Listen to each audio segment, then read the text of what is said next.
Thank you for watching Conscious Consumer Network. The live stream broadcast is free to view.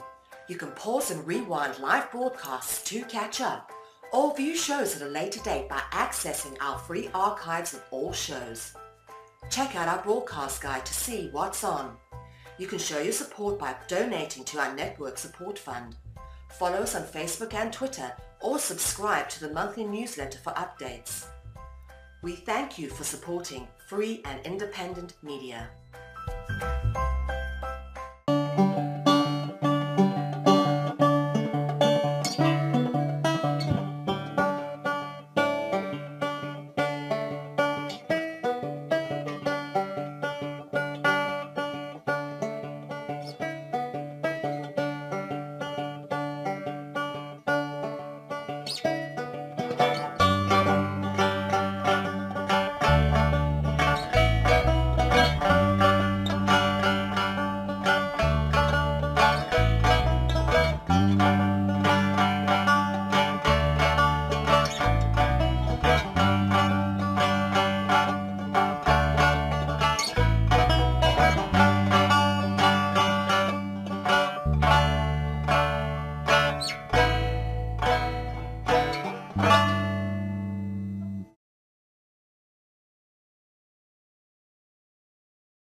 He died.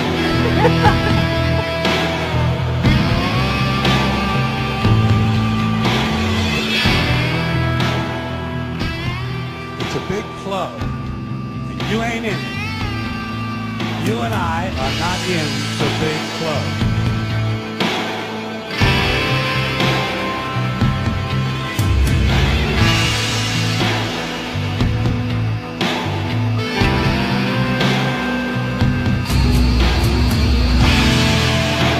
Hi guys, my name is Arthur, and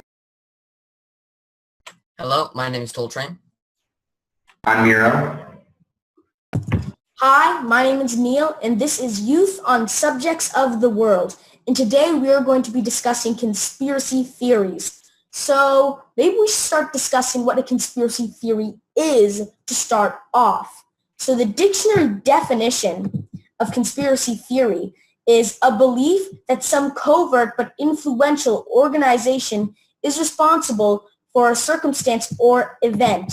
But I personally don't feel like that really sums it up too well. And I'm sure because it can mean a lot more than that. A lot of conspiracy theories don't include large corporations, although a lot of them do. I also think the fact that calling somebody a conspiracy theorist has become like this derogatory thing, like that's pretty ridiculous to me. Being somebody who wants to do your own research and wants to be informed, suddenly you're a conspiracy theorist and you can be discredited just for doing your own research.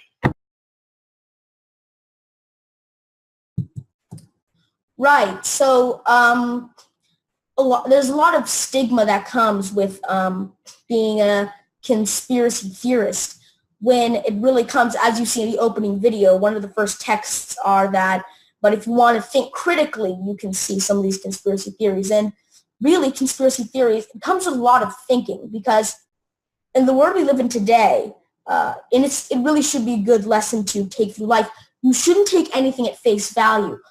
Why do you think you have those little pop-up ads that say, free iPad, click here, type your social security number, your address, and your email, and you'll get a free iPad? It's because people can be taken advantage of.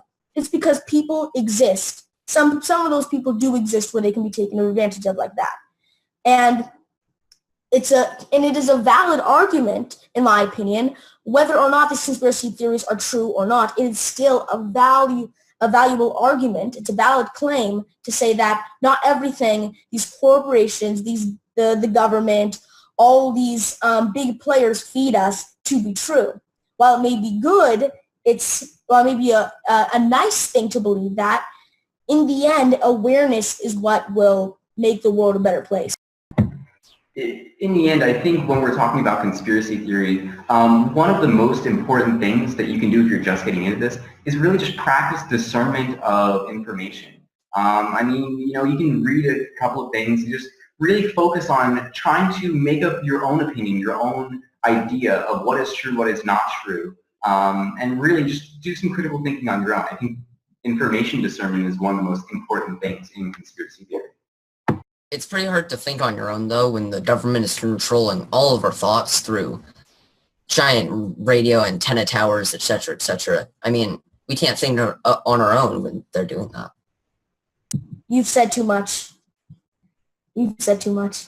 I think interesting thing to start off with would be maybe everyone go down and talk about what a conspiracy theory they find most interesting and one they believe the most. Something that might seem a little far-fetched to most people, but you genuinely believe very strongly. What do you guys think? So I can start. I'm really interested in, obviously government conspiracy kind of stuff is pretty cool. Done a lot of research on MKUltra, which is really interesting. If you look at that stuff up, that's declassified. It's fact. It's not even conspiracy theory. That information is fact. But going into the more far-fetched stuff, I'm going to come out and say it. I think the Earth is probably flat. So, that's one of the theories that I've looked into. I think some of my favorite theories would be the Illuminati, that lots of people in the world are shape-shifting lizards. I think those are my favorites, but I'm not sure if they're completely true. But one that I think could possibly be true and I really like is Bigfoot. I'm not totally sure if that's a conspiracy theory, but it could be seen as one. So for me personally, one that I believe and I know to be true, this isn't even a conspiracy theory, it's a known fact. The currency in the United States of America is not controlled by the United States of America. They call it the Federal Reserve, but that's such manipulative crap because it's not actually controlled by America. They make you think, oh, the U.S. Federal Reserve must be controlled by the U.S. And your average Joe or Jane isn't gonna suspect that it's controlled by anybody else. It's called the U.S. Federal Reserve. Why would you think anything else? But really, it's so freaking shady that it's so shady how they do things, and it's just these greedy people. And when you look at it, everything can be traced back to money. I don't care if you claim to be Democratic, you claim to be, we have elected representatives. In any place in the world, name one place in the world right now where being rich doesn't give you an incredible amount of power. I'm not talking about being rich where you can have a nice house, have a nice life. I'm talking about enough money to influence politics, like lobbying organizations. And the worst part is when a bunch of rich people get together and start influencing policies. It's just horrible. And another conspiracy theory that's recent, and this is one that a lot of people believe, is, how our government right now may be in relations with Russia. And if you look right now with, well, when I say our government, I mean United States, because I live in the United States. Obviously, I'm biased about that when I say our government. But if you look at it, there are, when the ExxonMobil, the CEO of ExxonMobil, an oil company, this isn't even a conspiracy theory. It is kind of a conspiracy theory because some people don't believe, like, oh, our government would never be corrupted by Russia. But when you look at it, ExxonMobil, the CEO of ExxonMobil is now the Secretary of State. Talk about a conflict of interest. It's just... Well, it doesn't come as that much of a surprise when you come to the realization that, you know, the U.S. government is not actually a democracy and hasn't been for a long time. It's essentially an oligarchy, a plutocracy. And, you know, what you were saying about having money and being able to influence politics, that's what that's about. It's an oligarchy. There's no way it's an actual democracy.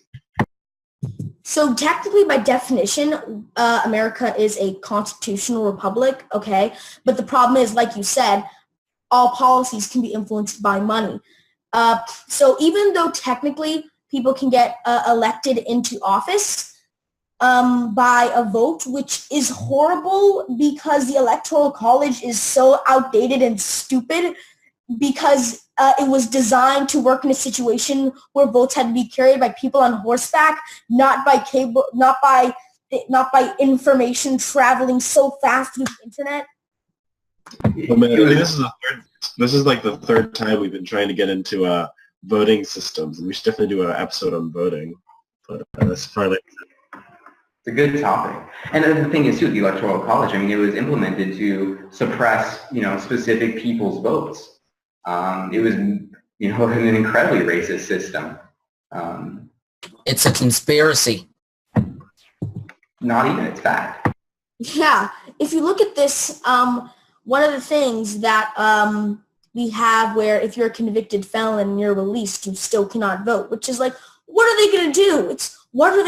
You can't vote to make murders legal or something. What is a convicted felon going to do with voting if they're released? If they're released, why shouldn't they have the American right? They've already done their time. And the reason that law exists is because of it's a Jim Crow law is what it is. And because what happened was that they're like, well, a large amount of African Americans are felons and we're going to make minor drug crimes felons. And now a large amount of the African American community cannot vote because of that. That's why it was created. It's an incredibly racist law, and that's why it was created, for racist reasons. And now it's oppressing people that have served their time for absolutely no good reason.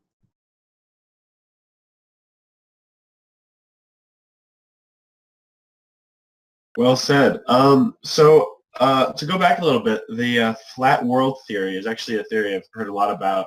There's a lot of people, especially on Twitter, who really talk about that, but I think they sort of talk about it being a thing and not really any like real ideas behind that. And I'd really be curious, Miro, in like hearing what you think is behind this theory beyond just like saying that it's true. Yeah, it's funny too, because like obviously when you first hear about it, it sounds fucking ridiculous. Okay, I'm not gonna lie about that. You hear about it, you say you can't believe people actually think that, and then I looked into it kind of as a joke, and I saw that there's actually some pretty insane evidence for it. Okay, so I'm not gonna say that I believe it. I'm gonna say that I don't believe that the Earth is round. I don't believe that the Earth is, you know, flat. But there's evidence for both arguments. So the first and most staggering, in my opinion, is that if you look online, you actually physically cannot find an actual photo of Earth from space. NASA doesn't have one. All the photos that people know as Earth from space are actually, they're either artistic renditions or they're composite photos. And also, if you look at like, there's just all these random things. So like, for example, if you look at the North Star as well, if you look up time-lapse photo of the North Star, right, you see the North Star is always in the center and all the stars are always around it. But that, it doesn't actually make any sense if we're on, you know, a round planet. There's no reason that it would do that. The North Star would also be moving as well.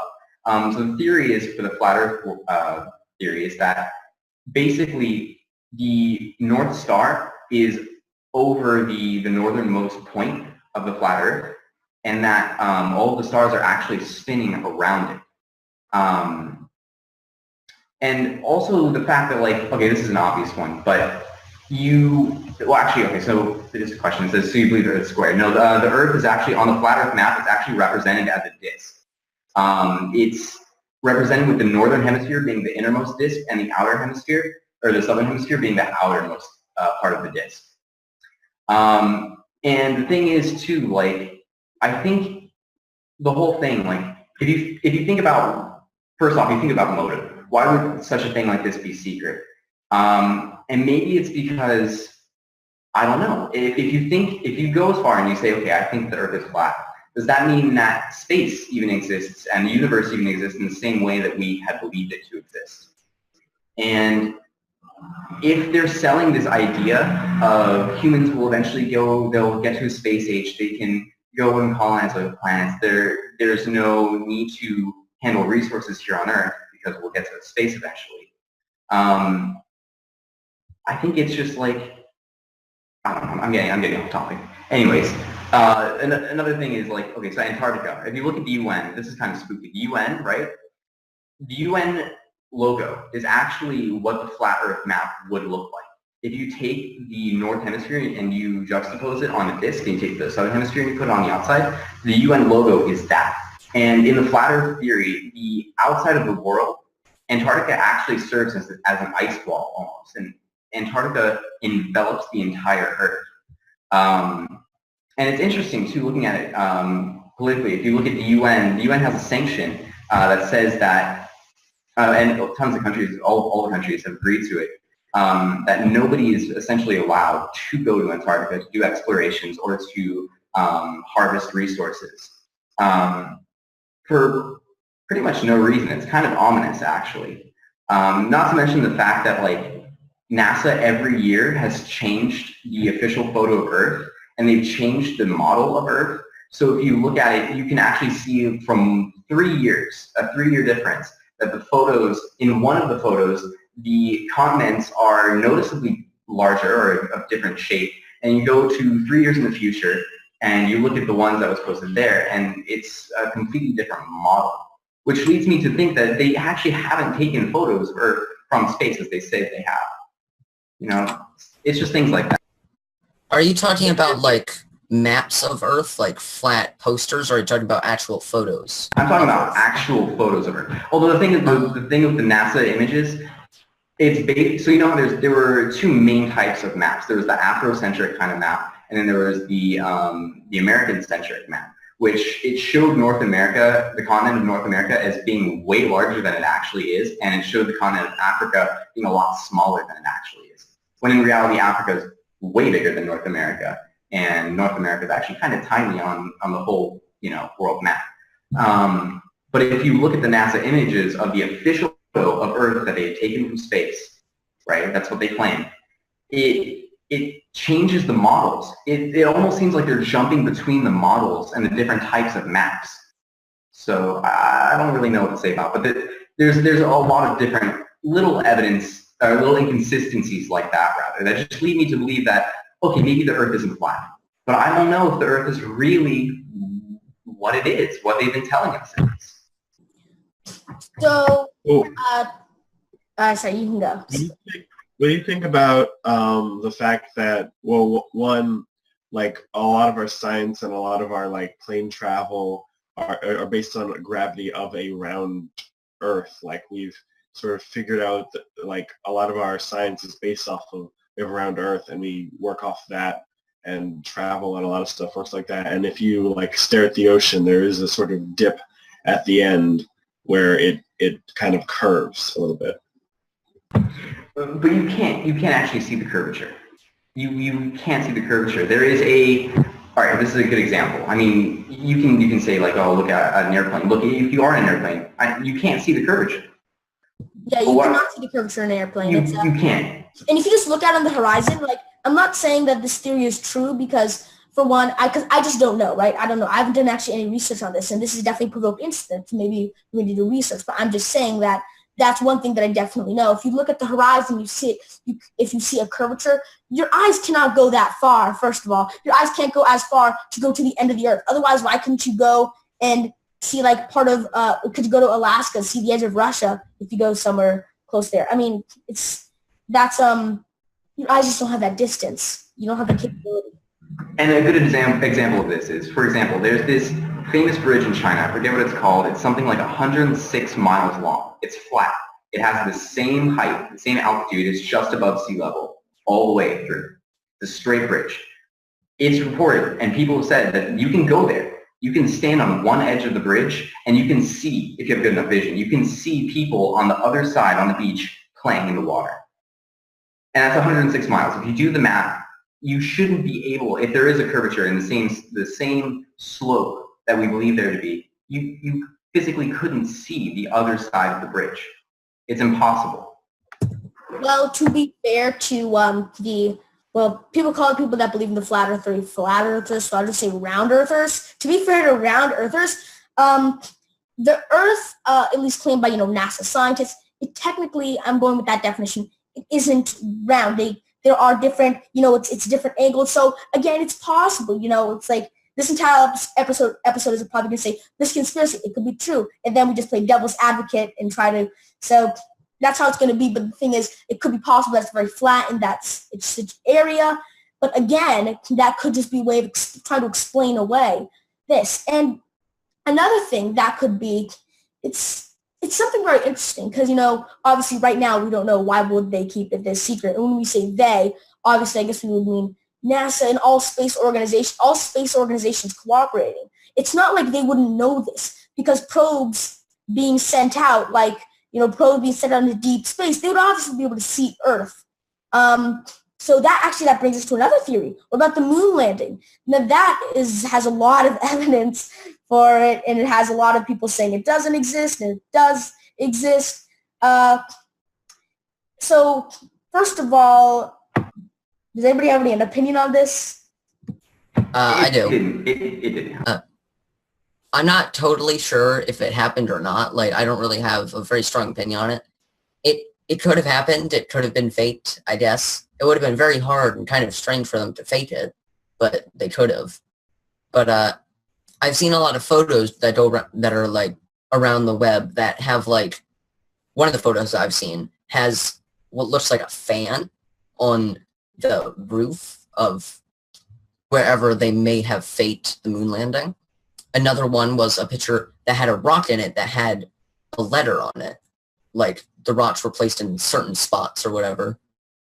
And one other where there was a reflection in the helmet or visor of one of the people on the moon or whatever, and it showed a camera or something, or not a camera, but more things like that. There's lots of crazy evidence to show that it was fake.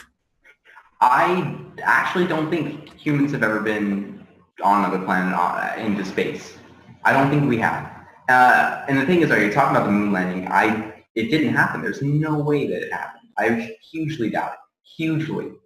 Talking about some of the inconsistencies that Coltrane was just talking about, there's photographic inconsistencies all over all of the footage. Some of it is even as ridiculous as in some of the moon photos, the iconic photos, the camera reticule appears behind objects that are in the photo as if it was added afterwards and they made a mistake in editing. There's so many inconsistencies, lighting issues that physically would have been impossible if you were really on the moon. I don't know, it just doesn't make sense.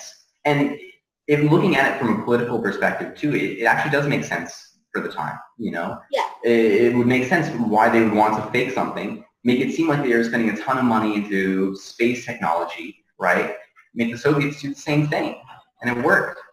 So the biggest advocate for this conspiracy theory, maybe not the biggest, but one of the biggest is the motivation. Conspiracy theories have to have a motivation, like you just said. This is a huge motivation.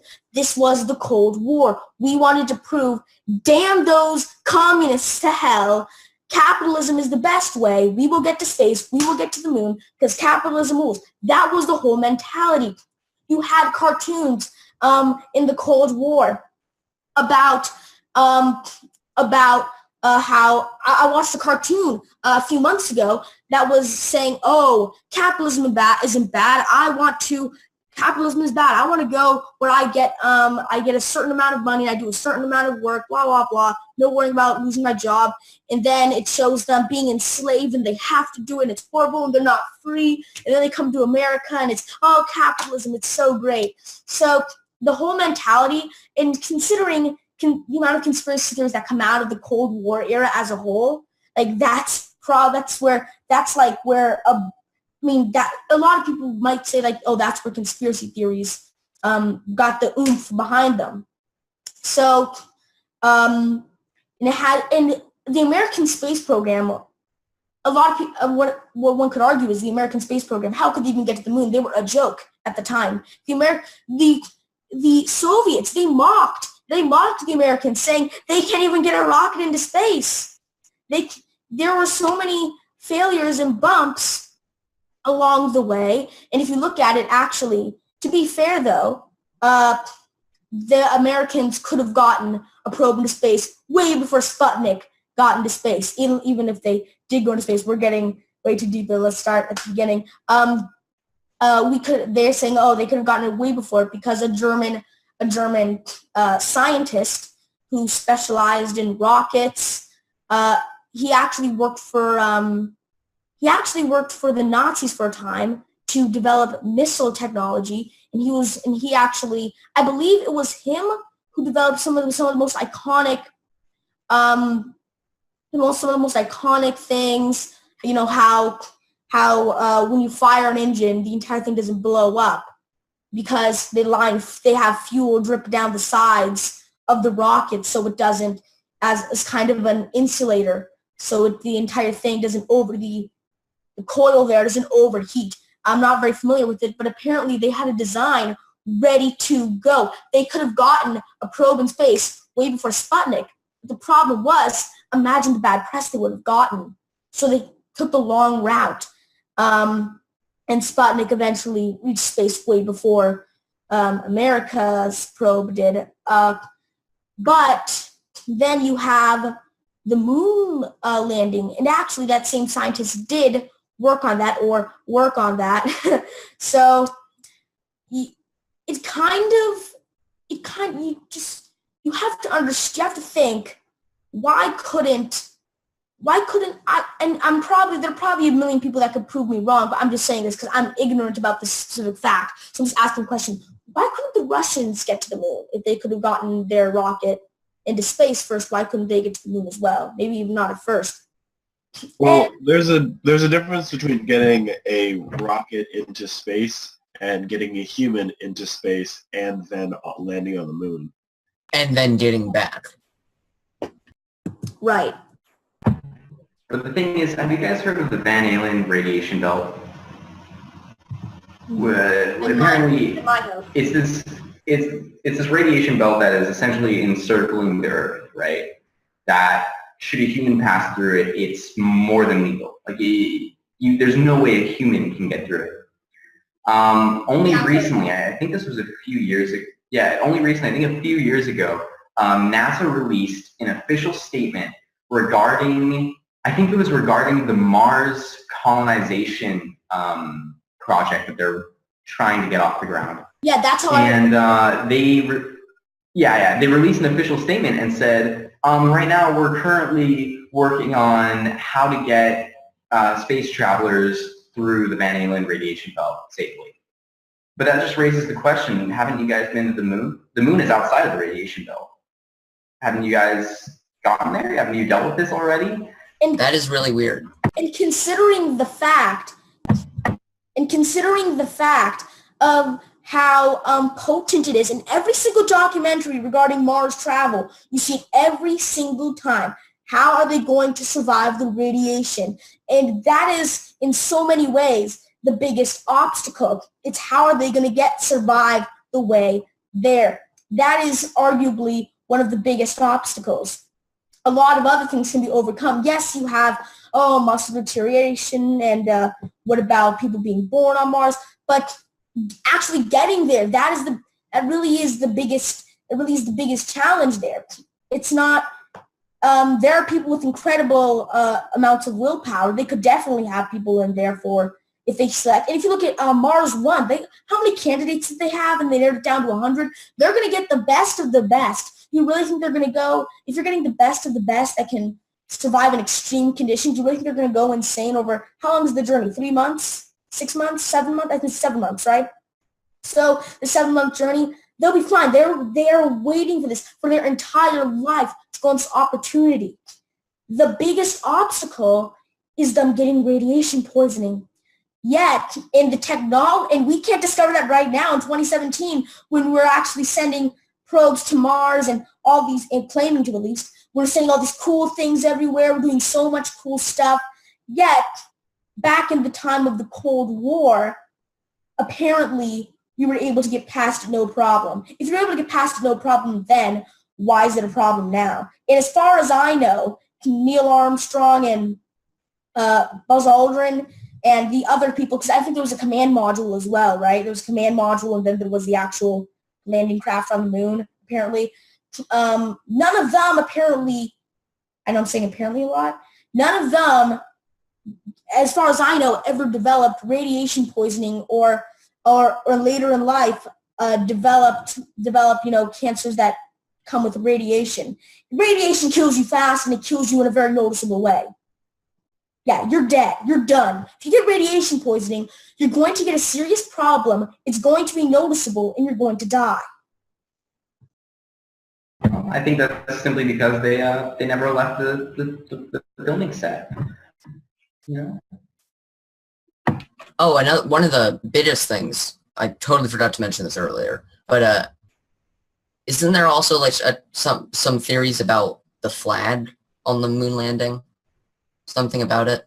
So that can be easily disproved, according to NASA at least. And so what their claim is that, the reason it looks like that is because they had it held up on some sort of pole or something, and the thing is that it looked like it was waving. It was because it got bunched up in the bag, and those things didn't just go away. So I don't think that's as much as a thing as some of the other things. And I think one of the biggest things that might almost disprove it, but it's almost too stupid. The reason I say it's too stupid is the mistakes there, they almost look blatantly too stupid to be committed. And that almost makes me think, wait, can these people trying to pull off this thing that could put America in the history books, are they really this stupid as like potentially like a 9-year-old child going online looking at the pictures and saying, oh, that's obviously freaking fake?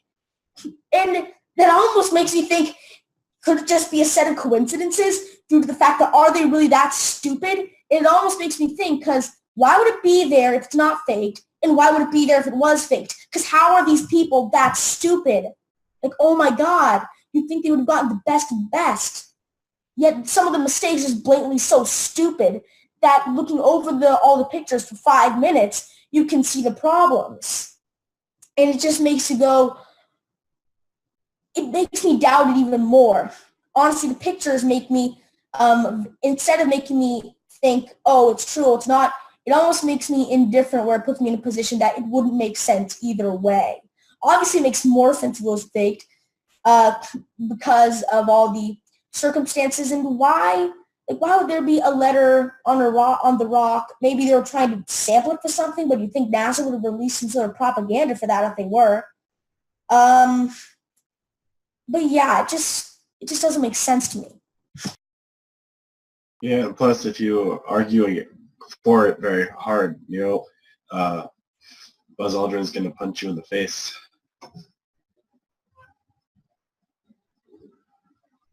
What a meanie. Yeah. I had a friend that I told that I thought the moon landing was fake. And she just immediately said, "No, it can't be fake. Buzz Aldrin punched the dude in the face." That was her response. So that's all you need, you know. He can just go around punching people until everyone believes it. Yeah. Easy. That's a really weird argument. That might have No. that even occurred. So No, I mean, punching someone in the face means it must be true. I know, right? Hey, by the way, you better, does that sound anything like, you better vote for the person I'm voting for? Like, then, does it sound anything like that? You know, you better vote for the person I'm voting for. You guys want to talk about the election and some things that might have gone down with that? You want to talk about the divisiveness in the election, the most divisive election in all of history? Are you talking about how they're all lizards? American history, at least. They're all lizards, dude. Yes, they're all We also talk about why. I mean, like, it says here, why they would make things up, fake things, etc. It always causes division. And I think you could talk about that a little bit. Like how all these, like the moon landing and all these things are made up to sort of control the population. Because people are crazy and they'll go crazy over the smallest things. Well, I think it's a continuation of kind of a pretty imperialist mindset. In order to conquer and control, subdue a large group of people, you physically can't unless you break that group into smaller groups and control those and pit them against each other. Now, we can see this in all of human history, divide and conquer. I mean, it's a pretty known thing. But in this age of almost obscured or hidden imperialism, they had to find more innovative ways to do that. And instead of physically dividing and conquering and actually, doing that, I think they had to start dividing and conquering in people's beliefs and in people's, I guess it would just be beliefs. That kind of sounds like what Donald Trump is doing with, like, religions and other minorities of people. It kind of sounds like what every politician has ever done as a politician. Oh, it could be interesting. What if, because I'm pretty sure this must have been said, is religion, and I'm not trying to insult anybody's religious beliefs here, we're just throwing around conspiracy theories. What if it's made to control people? What if it's made to reduce awareness? What if that's true? What if that happened? Of Are you course, saying religion is the ultimate conspiracy theory? dun, dun, dun. That's not even a conspiracy theory, that's just fact. Yeah, religion is controlling, whether it's by the government or not. Putting it out there. You're just saying it right out there. Religion is the ultimate conspiracy theory. Dun, dun, dun. But religion is controlling. Whether or not it's by the government may be a conspiracy, or maybe it's supported by the government, because religion, the most popular religions date back thousands of years. But the thing is that religion, it is a controlling doctrine. Whether you believe in it or not, it controls. It has things that you must abide by the religious text. That's what the religious text says. It's supposed to do by it. So religion is a controlling thing, but is it controlled by our government? Or the thing is, because people say, oh, it's created so long ago, maybe it could be sustained by the government. Because if you look back, so far back, you'll see that America was founded as a secular state, right? It was so they could free religious persecution. They could do whatever they wanted. But even though it's not true, I don't care what you say, it's not true. Even though it's secular, America is technically a secular state, you see a lot of politicians still preaching that America is a Christian country, which that can obviously be explained by, oh, there's ignorant, oh, there's appealing to religious people to get their vote. But could it mean something more? Well, it wasn't created for freedom from religion. It was for freedom of religion. It was because the religious people came from Europe wanting a more religious-friendly environment. But I think religion as a conspiracy theory is kind of interesting because religion in and of itself is very hard or impossible to prove, and a lot of the times that's the point. And conspiracy theories are just a belief of something that is very hard to prove that a bunch of people put usually not a majority of people believe. And like whether you believe religion is real or not, that is kind of what a religion is.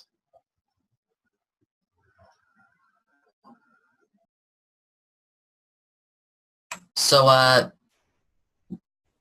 think we're kind of, is everyone done with this topic? Do you want to get on to some more different conspiracy theories? I think the problem with the religion topic is there's not much substantial evidence that we can cite because it hasn't. I haven't seen anybody investigate into it. But that would be very interesting due to religion's controlling nature and numbing qualities when it comes to thinking critically about certain things. I'm not saying all things, I'm saying certain things regarding religion.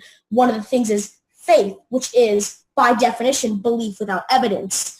And that's another thing about conspiracy theories. You're supposed to believe the true thing, what the government feeds you. Very much the same thing with religion. You're supposed to believe it. You're supposed to have faith. And faith, once again, by definition, the belief in something without any evidence at all. I didn't know that's actually what its definition was. That's the definition of faith. So do any of you have something else to say before we move on to a different topic? Go ahead, Mira. Okay, I was just gonna say, it's kind of what Neil and Arthur both said. It's like you can't actually prove religion. That's the point. If you're talking about religion as a conspiracy theory, and how far back its history goes, if you look at it, okay, logically, we look at it from a logical perspective. You say, okay, yes, religion is the single oldest form of human control and manipulation that is still around today. And that's probably true.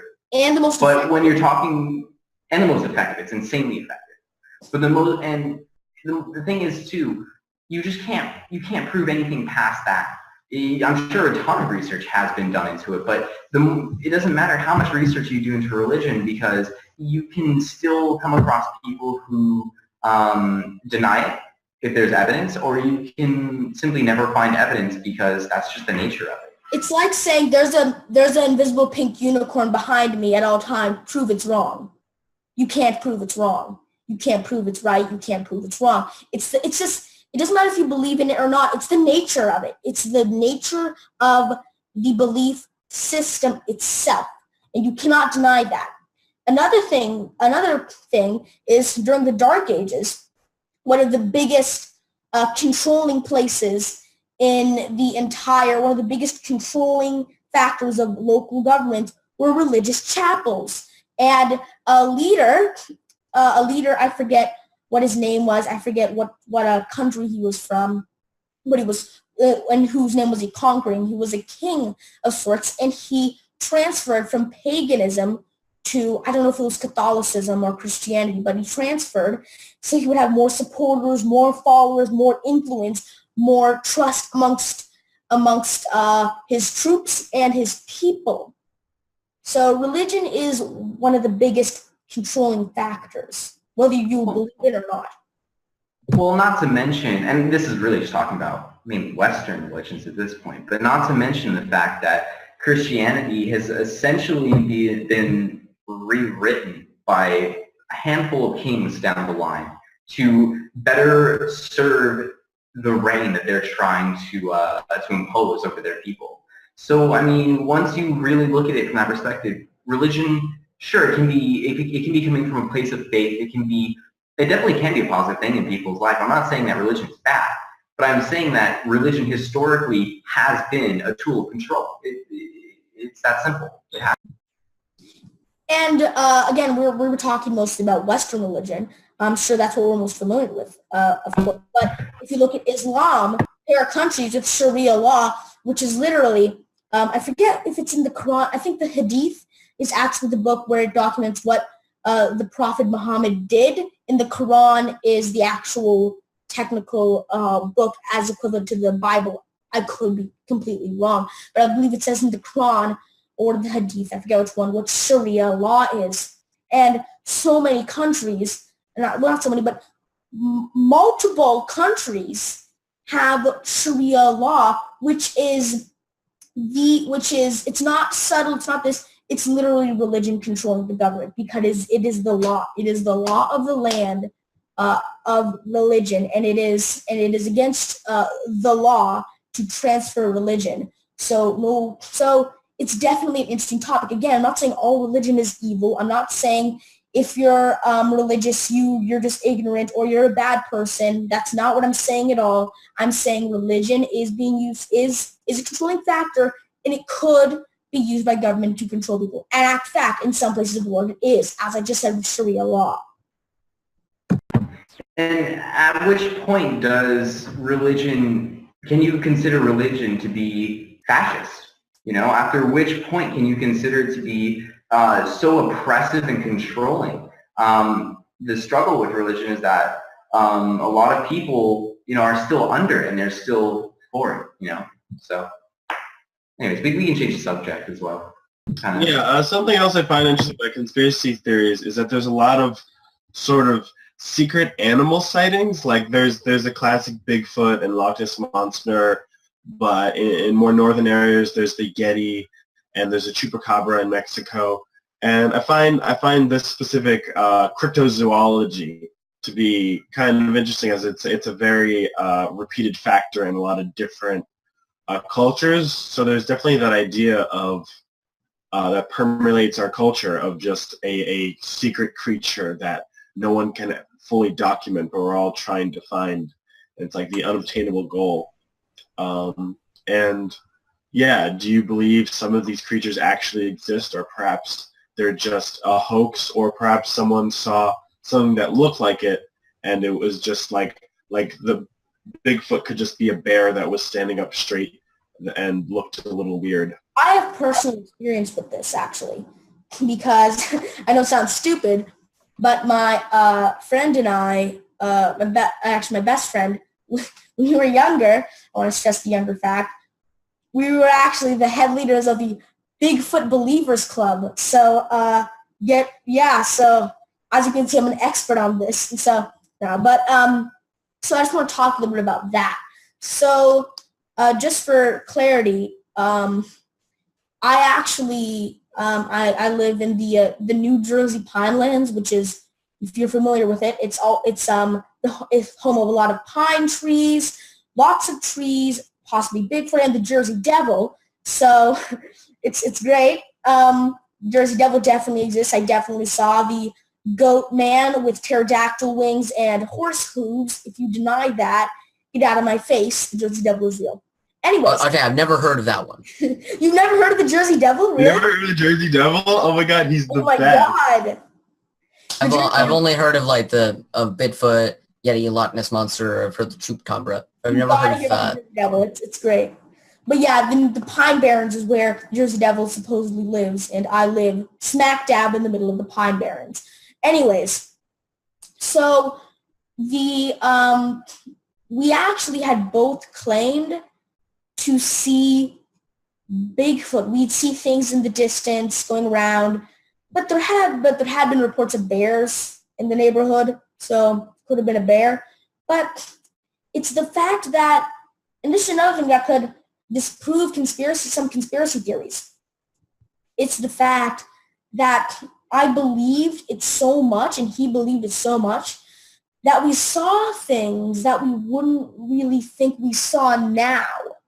Now, there is something that is undeniable. We saw it. We went outside. I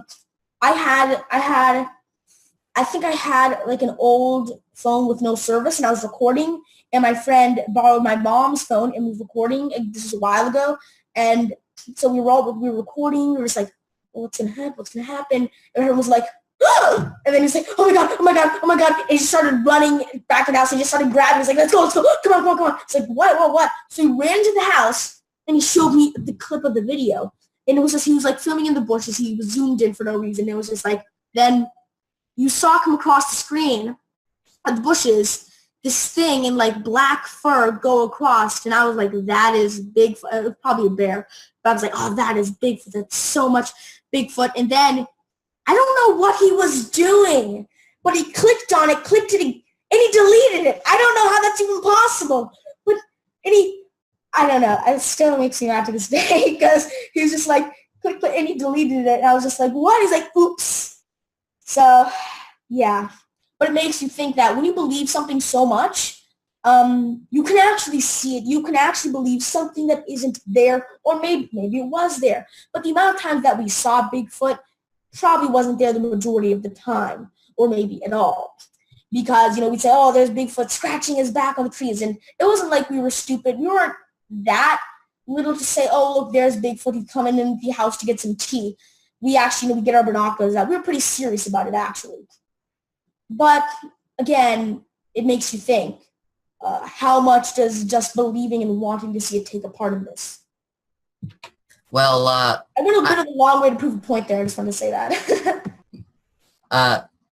well, I went on a road trip a long time ago, and we went to some pretty cool places. One of the places we went was this Bigfoot museum place, which this guy and his wife. This guy apparently saw Bigfoot when he was younger, and ever since then he's been really interested in trying to find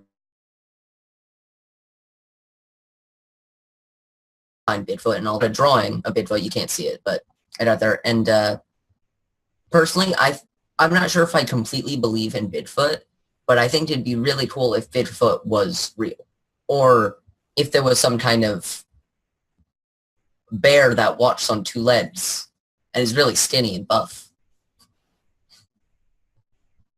I don't believe in. I agree. Cool. I do believe in hard. Sorry, go ahead. No, that was it. That was my joke. I'm done. Okay, all right. I do agree with Coltrane. I don't know if I necessarily believe that Bigfoot is real, but when I was younger, researching cryptozoology was one of my favorite things to do. And I definitely do believe that there definitely are some things on this earth that we don't fully understand the nature of. There's no way that we can say with certainty that these things don't exist, just because there's no evidence of them existing.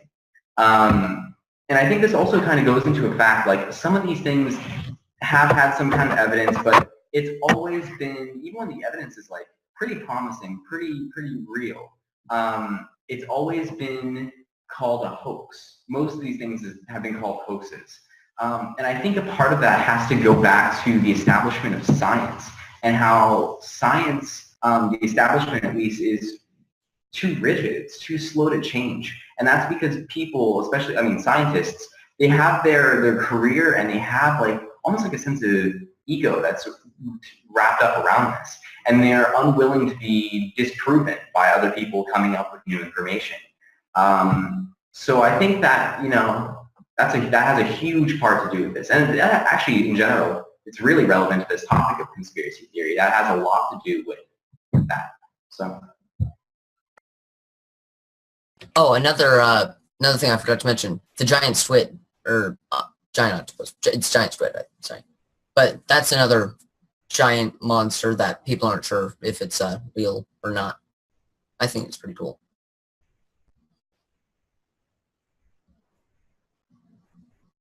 So I think the giant squid actually is real. I think because they've actually seen it wash up on shores of beaches, and they've seen it in deep space probes diving. So I believe the giant squid actually is real.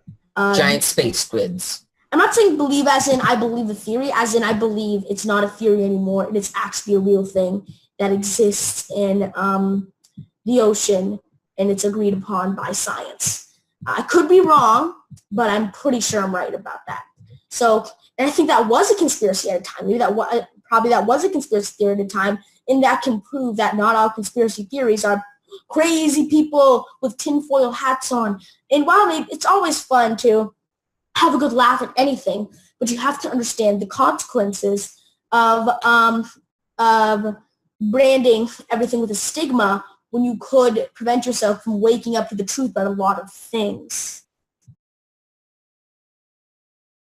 Personally, I've thought getting a beanie and putting tinfoil inside of it would be the best way to protect yourself, while also being sneaky. Another big conspiracy theory is people think that in the future, when we invent time travel, that time travel will be like iPhones, where everyone suddenly gets it all at once. But there's a lot of theories that secret organization will invent time travel and actually goes back in time to kind of make sure events happen how they want to happen. Actually, our break video, which is something really cool. It's the break video was actually, I hope I'm not spoiling anything. Actually, I am spoiling something.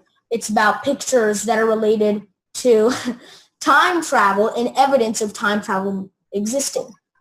So, and one could argue that, and I'm actually going to present both arguments because I love arguing and then contradicting myself immediately. So, one could argue that, oh, if they time travel, why haven't they come back really early and just said, you are going to learn how to time travel, here is how to do it. And, they'd argue, oh, why didn't they just do that? But then a counter argument to that could be, well, are we aliens in the future? Yeah. And if a counter argument would be, well, why would we do that when we know it's going to eventually happen? Why would we screw up the timeline? We don't want to do that. So both very interesting arguments that and it makes you wonder what the repercussions could be when we get time travel, because you see all these paradoxes, and either time is gonna be, because you can't view time as just one line, right? That's the most basic belief of time as a whole. But time exists. Time exists almost all at once, because you have to understand that. Let's talk about traveling at the speed of light. You have to understand, if we were to now there's a video called Stephen Hawking Rocket Through Time. I think that's what it's called. I highly recommend watching it. It's really cool. And it's about a rocket with humongous engines that will eventually power itself to almost the speed of light. And it would travel through time. So, and how I would imagine if humanity doesn't go extinct from something, we could all live in different solar systems, but we'd all be in different time periods while existing there. While we'd all technically have colonists there, they'd all live in different times, because the rocket getting there, since you'd have to you have to go in stasis, or you have to, have a continuous population on there, or you'd have to have a rocket traveling at the speed of light, which would distort time. As you get closer to the speed of light, it distorts time. So eventually, you would have colonists living in different places, but they would all be living in different times. So you could have a colonist in a solar system here that was launched not so long ago, and they exist and they thrive. But technically, if you look at the time due to the rocket going there and stuff, our solar system could have died out from a supernova by the time they got there. So we have colonists everywhere, but they're all living in different times, and that's so cool. And then you can have a time-traveling AOL Instant Messenger. So think about it. Really cool. You're in different time periods messaging each other. Is faster than light travel. So faster than light travel is a theory that talks about negative mass. And oh wait, we're getting way off topic. This is conspiracy theories. I'm gonna stop talking now. You guys ever seen the movie The Lake House? It's a great romantic comedy with Keanu Reeves. It's all about people living at a lake house where they send messages through the mail, but time travels to 4 years or something. Yeah, I remember that. I heard about that. Yeah. Anyways, let's go back. There's actually a lot of pictures of Keanu Reeves, theories that he's like a vampire, because there's pictures of someone who looks a lot like him taken in the 17th century. Anyway, let's get back on topic. I went way indeed, off of conspiracy theories into space travel and traveling faster than light, negative mass. Anyways. If space exists. False. Yeah, space exists. Space does not exist. It was made by the space aliens to keep us contained. Illuminati. Another popular conspiracy theory regarding space is aliens visiting Earth. I think they have. Probably. I think they have, because my shirt's inside out and I didn't put it on inside out. I think it's the aliens. Let's say it's inside out. Whoa. Guys, There's lots think of- about it. Keanu Reeves, people think he's a time traveler because he's pictures back in time. So is Nick Cage. Nick Cage, National Treasure. National Treasure, Illuminati. It's all connected. Okay, so here's a really big conspiracy theory, and I want everybody to put their thinking caps on because this is a very interesting one and one that blew my mind. So be sure to put your mind in a box so it isn't blown all over the room like it blew mine. Okay, so people theorize, scientists theorize that evolution, when we evolve, we will eventually grow very, very skinny bodies, larger heads, long, skinny arms, long, skinny legs, but we'll have bigger brains and bigger minds, right? So that would make sense because we don't really need muscle in everyday life, right? Nowadays, eventually we can all just use hoverboards or whatever because hoverboards will exist. Don't you ever tell me that they won't. Anyways. Hover shoes. But here's the thing. What is the vision of an alien? It's the same thing that scientists say we're going to evolve it to. And it makes you think when we're talking about time travel and evidence of time travel maybe existing, maybe these are future humans coming to the history and saying, okay, kids, time to dissect a past human. Like dissecting a frog. They're going to dissect a past human. And once we destroy the sun, we're all turned to pale gray creatures. So this blew my mind because I was thinking, what if that's actually true? And I'm pretty sure, I couldn't be sure, but I'm pretty sure that in the past when these whole alien conspiracy theories started, I don't know if they actually came up with that scientific discovery that's where the human race is eventually going to go. And it just makes you think what could happen. And if we're talking about time traveling, we were just saying, why didn't they come back now? What if they are back now? And these are the abduction stories we're talking about. It's a whole new conspiracy theory that nobody is the wiser.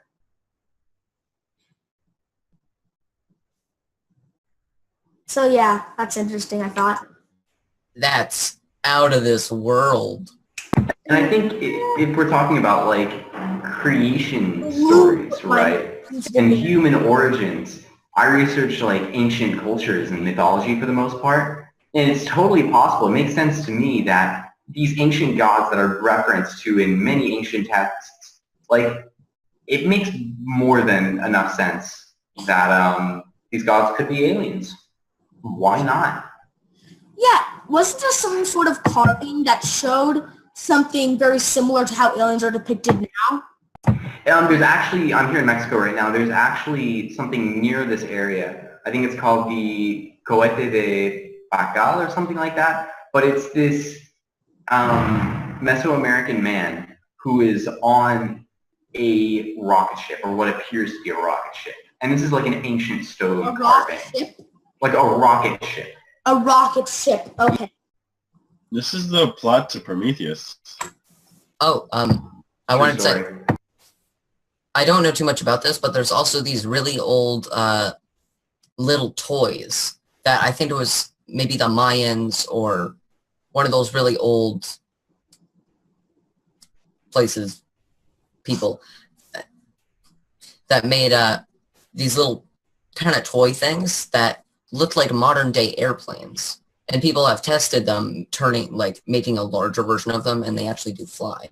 I don't know a whole lot about them, but have any of you heard of that? We could have had. Who knows what we had? Who knows what we have? Who knows what we will have? It goes back to how time works and how weird this universe that we live in actually is, and how none of us could be the wiser because we will be all we weren't.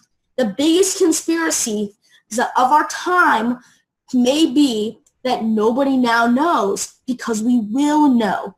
And it's just, who knows?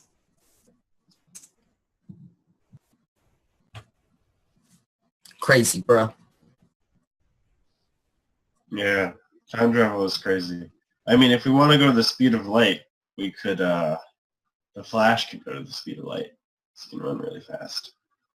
Well, if we want to talk about speed of light, we have to forget everything else that we know, don't we? Do we need to forget everything? Well, I mean, like, the idea is that nothing can travel faster than the speed of light. Isn't that the agreed upon theory? Yes, but there's a theory because the reason it exists is because of mass, and the reason mass is the way mass is, and there's a theory about negative mass. And Really? it can become negative mass, therefore being faster than light. And that's what I was going on with the tangent, that it can get really interesting there because we could have colonies existing in space that exist now because we found how to go faster than light and bring our ships down to negative mass. And they go faster than light, and they're living in a space age colony that was launched 2,000 years from now, but they're living there now because they went faster than light, and now they're in the past and they're living right where we are now. So you're saying these colonists that are possibly, they have negative matter, could they travel so fast that they arrived before they even left? Ugh, it's so cool. I mean, that would We have an that episode on would solve, space travel, but unfortunately this is conspiracy theories. that would solve the entropy problem of the universe. It would, actually. Just, You know, if you look at the things like the Alcubierre drive, it theorizes that it could go faster than light.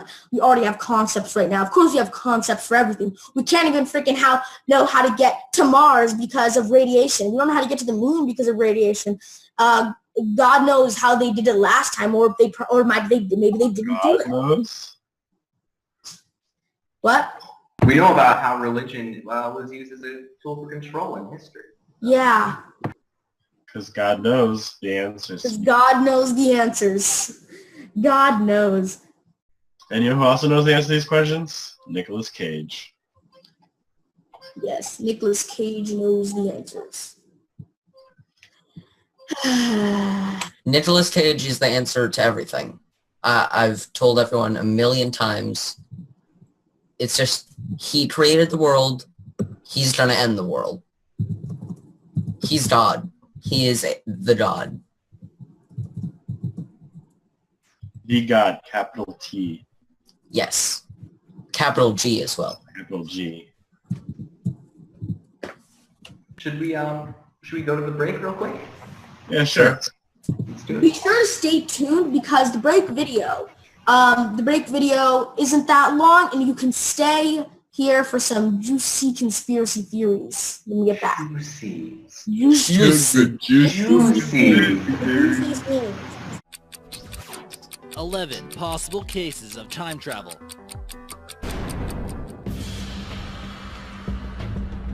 But first, thanks Gaming World for leaving us this comment on our secluded hotels video. Time travel might also be important too, so we hope you enjoy this video. Number 11, time traveling hipster. This well-known image has circulated the web, and it features a man in the 1940s wearing a more modern-day type of clothing. The image is untouched and not photoshopped by any means.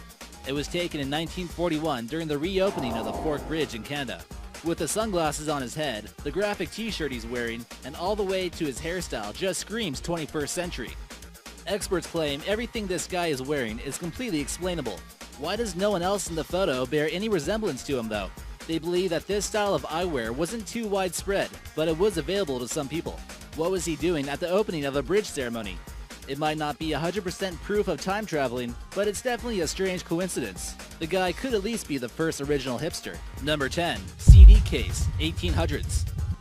This photo might not be extremely clear, but you can tell that someone is holding on to some type of mysterious box of some sort, possibly even a plastic CD case. CDs weren't even invented until the 1980s, and plastic wasn't around until the mid-1800s. So what could something like this possibly be? Number 9. Your future self. Warning, this next section might literally cause your mind to be blown. Imagine traveling to the future and actually seeing how you look like, what your life is like, and what you become. That seems like it might have been the case from Håkan Norvinsk from Sweden, when he met the man that looked similar to him in the future. One day, he was looking under his sink for some cleaning supply when he possibly discovered a wormhole or something. He claims he was in another dimension and can see himself, but 30 years older. But that wasn't all. They also had the exact same tattoo in the exact same location. Since no one was going to believe him, he took out his mobile phone and recorded the incident. Okay, so it turns out this might have been a Swedish commercial the whole time, but it makes you wonder at least. We'll let you be the judge. Number 8. The immortal Vladimir Putin. It's hard to say for sure, but either Vladimir Putin is immortal and some type of vampire, or he's been saving Russia since the 1920s. He just does it all. He rides submarines, he rides bears shirtless, and even time travels. Here in this photo, we see a soldier with a striking resemblance to the modern-day Vladimir Putin. Coincidence? About 21 years later, we see this time an Air Force pilot during World War II. Has Russia been secretly working on a time travel machine that we don't know about? Or is there a possibility that Mr. Putin is in fact a vampire, or knows about some type of secret remedy that makes someone immortal? Some even believe that he fulfills Nostradamus' prediction of an Antichrist coming to Earth and bringing on an apocalyptic war. Number 7. Project Pegasus. If time travel was completely impossible, why would the government attempt an experiment known as Project Pegasus? In 2004, a Seattle attorney, Andrew Basiago, claimed that he participated in the project at a young age of 7, all the way until he was 12 years old. He says Project Pegasus was a top-secret government program that worked on teleportation and time travel with the help from a company named DARPA. He stated that the machine consisted of 2 gray elliptical booms that were about 8 feet tall and 10 feet wide and contained radiant energy between them. This was a design that Nikola Tesla had thought up, and he eventually found himself at a few destinations. Here in this photo, Andrew claims to be the boy wearing oversized adult sneakers at the site where Lincoln gave the Gettysburg Address. You can certainly tell the shoes don't match that time period. Number 6. The Man from Taured. In 1954, a man who could speak French as his first language and Japanese as his second arrived at Tokyo International Airport. When he handed off his passport to be stamped, it shocked the Japanese officials. The passport looked as if it were real, but with one strange twist. It said he was from a country that didn't exist called Taured. When the authorities didn't understand, they made him point to a map, and he pointed to the small nation of Andorra between France and Spain. He had never heard of the country of Andorra before, and it was even stranger that his passport was covered in visa stamps, which showed that he went to Japan and many other countries before with that passport. The officials weren't really sure what to do, and they decided to keep him in a hotel with guards outside the door until they figured out what to do. The next day, the man had completely vanished from his 15-story hotel room. Some claim that this man was from another dimension. Others believe he was a time traveler from the future. What do you believe? Number 5. Wall Street Millionaire. We're sure if you had the ability to go back in time, a lot of you would decide to invest in some companies that are bringing in the dough now, or bet on the teams you know would win the Super Bowl. That almost seems to be the case with Andrew Carrison, who was eventually detained by police for insider stock trading. Over a 2-week period, Andrew took $800 and turned it into $350 million. No one believes something like that could be possible, unless you had the ability to travel back in time.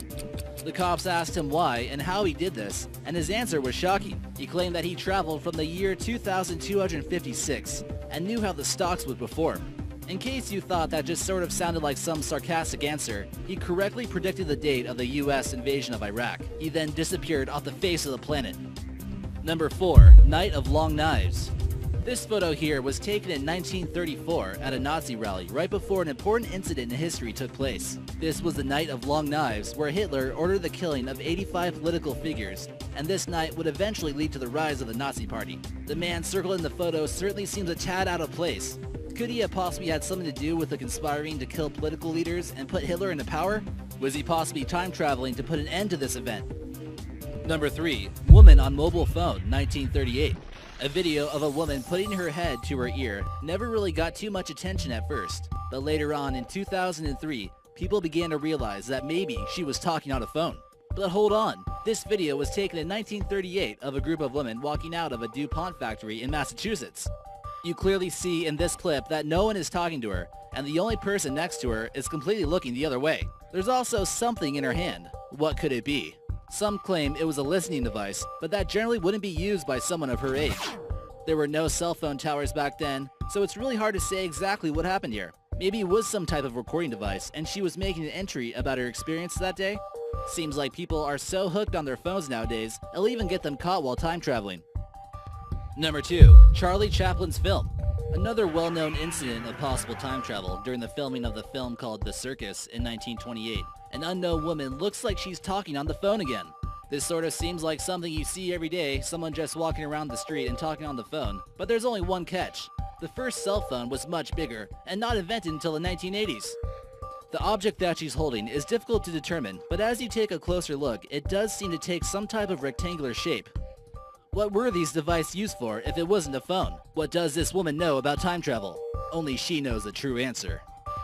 And number 1, time-traveling mummy. A mummy was discovered high up in the Altai Mountains of Mongolia. That's raised many questions about whether or not time travel is possible. A large amount of items were found, including a travel bag, a saddle, and most importantly, her shoes. When people saw the shoes on Twitter and learned about the discovery, many came together and claimed that they looked like a pair of Adidas. They also claimed that no ancient shoe could have possibly had the same markings as a modern-day Adidas. Whether or not it was a joke was unclear, but the archaeologists wouldn't respond to questions about the shoes and simply stated that there was some advanced craftsmanship that was discovered. Any suggestions on future videos? Leave us your idea in the comments section, and maybe we'll feature it in an upcoming video. Well, that makes me think that time travel is very much a thing now. Yeah. Yes, what do you guys think? That was definitely a thing, everybody. I'm a believer. I'm a believer. I'm a believer. So, guys, what do you think about that idea that Hitler didn't actually die in World War II and actually used time travel to escape? Now, see, I am not actually that well versed in the possible train of thought that Hitler did possess time travel. I do really believe that Hitler did escape with his life. I'm pretty convinced on that one. I just don't know much about the time travel thing. So this video is pretty cool for that. I believe in time travel. I'm not sure if Hitler escaped that way. I don't know about Hitler escaping through time travel, but it's definitely highly probable that Hitler escaped and did not kill himself. There are multiple theories and multiple Nazi officials that said that they were Hitler and it was Ava Brown. Hitler and Ava Brown. They went into the bunker and they shot two doubles. And when they shot the two doubles, they went out. They escaped, and at a time, where. And what I believe, how were the bodies disposed of? Were they burned? You'd think that something as serious as this would have been documented a bit more. You don't and preserved. It was World War II. If you look at Abraham Lincoln, you will see that. You know how Abraham Lincoln, what happened after his death? It's actually how embalming became a public thing. Because when he was embalmed, he was paraded around America showing the hero's sacrifice. Also, let it be known, Abraham Lincoln thing was also pretty uncouth, pretty unsavory, if you know what I mean. Uncouth? It smells fishy is what I'm saying. Yeah, in Bin Laden, what was really, really shady about Osama bin Laden is that we live in modern times now. All you have to do is press a button and you got it. Oh, we didn't want to release those gory photos. Are you kidding me? You can look on Google and you can find photos on Google Images, like a public, very easy to get to website, Google Images of ISIS executing people. Okay? And really, you think you'd be able to find something of Osama bin Laden. I'm not saying, oh, they didn't kill Osama bin Laden. This happened, this happened, this happened. I'm just saying it's extremely fishy and it doesn't make much sense. Why? Velwest, that is like crazy right there. That's like a conspiracy theory on its own. Like, it's two locks. Who made those? This one cannot be closed and this one cannot be opened. I've tried a million different combinations. I don't know what the combination is. It's really annoying. Have you tried 1337? There's only three numbers. 420. 360. 123. 321. Calm down. Let me do one. What a conspiracy. What a conspiracy, let me tell you. So wait. Okay, so if we're on the topic of that, Neil said something about shooting doubles, right? So do you guys believe that the usage of actors in events such as these is plausible? Yes, plausible, definitely. It's absolutely plausible. It's definitely a thing that could happen because if you look around the world, you really think that America couldn't find something? And if you look at the power that Nazi Germany wielded, they could have definitely found a double, and they could have definitely shot them dead, no questions asked, left them in the bunker, and saw that they were them. And again, you've seen nothing. This is a time World War II videos existed. You could have videos, and it's just so strange. And obviously pictures, and if they're videos, it's just so strange why there was no real documentation of it. If there is documentation, show me. But why isn't it largely publicized is the thing. And if it is documented, it's still underground, because this will be something that is very, and it's a well-known fact that you can go on Google Images and see like ISIS like shooting their prisoners, and yet you can't. I know this sounds really macabre, but you should be able to find dead pictures of Hitler. I mean, and Osama bin Laden. I know it sounds macabre, but you should. Here's the thing. One, if it was a double, where's the real Osama bin Laden is the question. If are you saying that they captured him but didn't kill him, but said that they killed him? Because if he wasn't captured, he definitely would have been like, "Hey, I didn't get captured. Why are you saying I did?" Look, the story. But I don't think it's unreasonable to suspect that the American government wouldn't want to distribute videos and pictures on the internet of them killing a public figure. Because what, you mean they didn't want people taking like selfies, being like, "Just killed him"? Yes. But posted it to Instagram, but they definitely Snapchat. But they definitely could have had some sort of verification process. I feel like that could have been some sort of verification process. And if you look at it, so maybe something similar to executions. Are any of you familiar about how executions are handled in the United States? There has to be a viewing party of witnesses watching the execution take place and watching the doctor go in there, check the vital signs, and pronounce them medically deceased at the time. And when they're medically deceased, the people have to watch, civilians are watching. It's like jury duty almost, but you volunteer because you don't just say, "Oh, you just got selected for jury duty to watch somebody get executed." That's not a thing. But that would not be okay. That would be the worst I don't want to jury see duty of all someone die. time. That would be the worst jury duty of all time, having to watch somebody die. I don't know. I've had to go to jury duty, and pretty bad. Really? It's like, well, it depends. Boring. Do I get to watch them die now, or do I have to wait and go and do the jury duty? DMV is terrible too. Wouldn't jury duty be kind of fun? The to DMV, decide right? someone's fate. But on the topic of actors playing people and all that, Iron Man 3, that was kind of its whole plot, was that this big scary terrorist figure was actually played Mandarin, yeah. And it was like, and they got this big scary guy with a, stereotypically got a big long beard. He was like, I'm going to kill all of you. And it was really the guy who was there all along. And it's like, what? And, it's like obvious super, it's one of those things, it's just another obvious superhero movie twist. It's obvious, but it makes you think. It's not a bad idea. I need a double. What do you guys think of these actors actually being hired by the government and then actually being essentially our agents?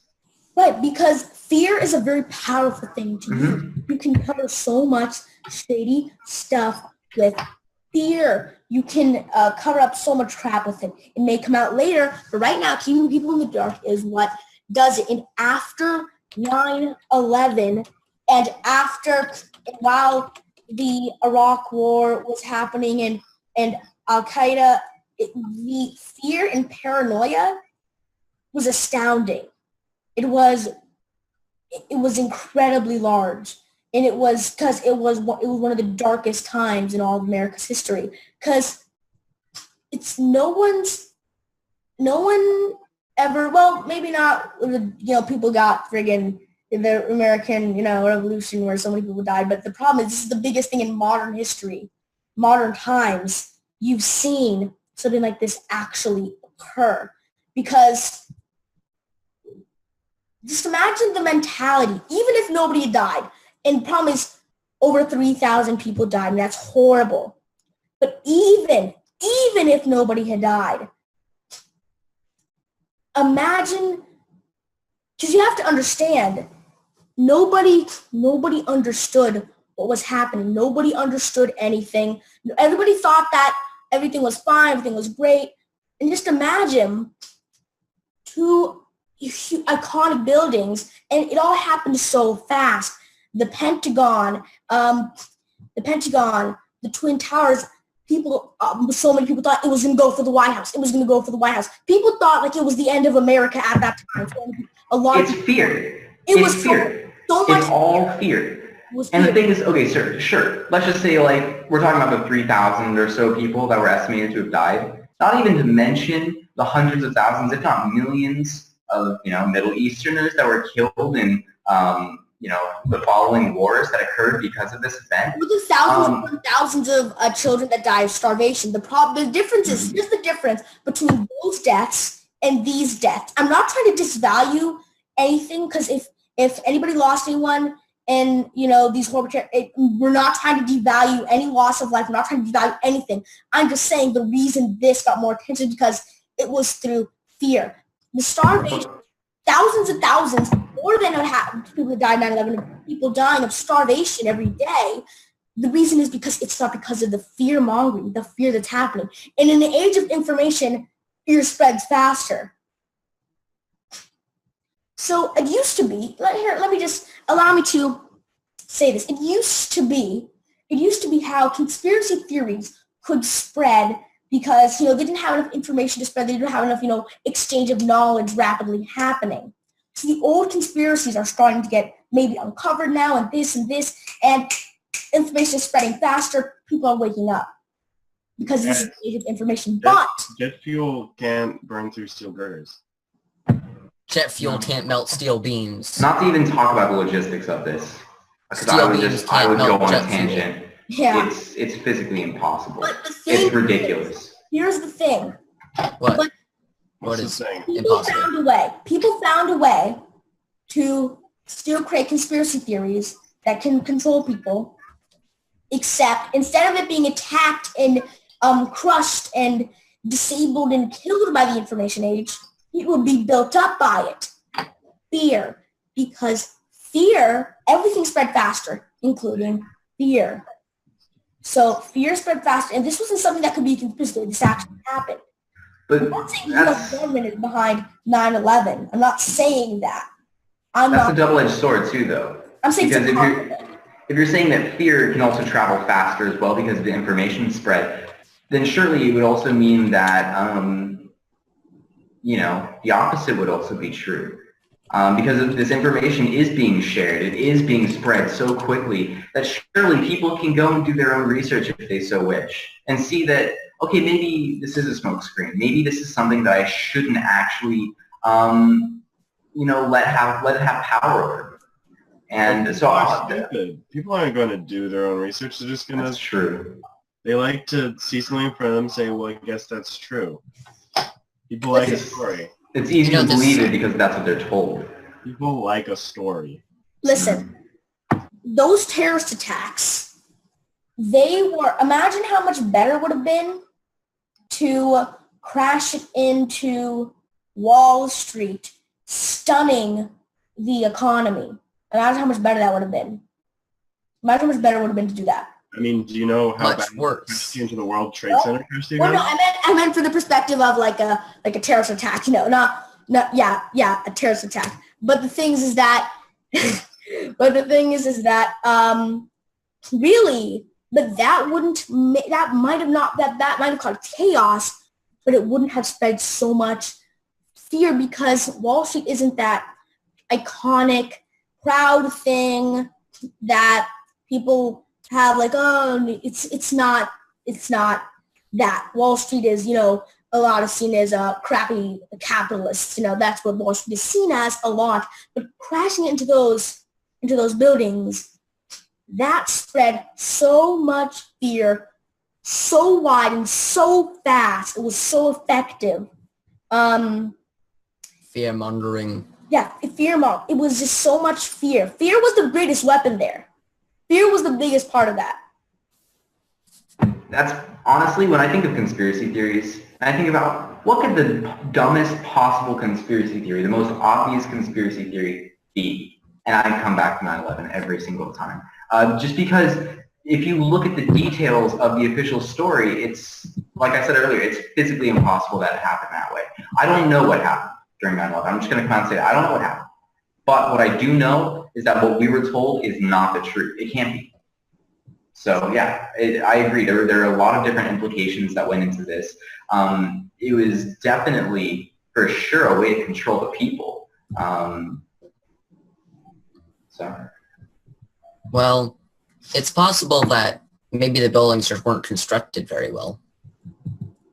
As much as I really love talking about modern politics and the past presidential election, there has been a lot of theories, especially with Hillary's emails being released and seeing how she was basically chosen instead of voted for. So there's a lot of sort of secret government behind that.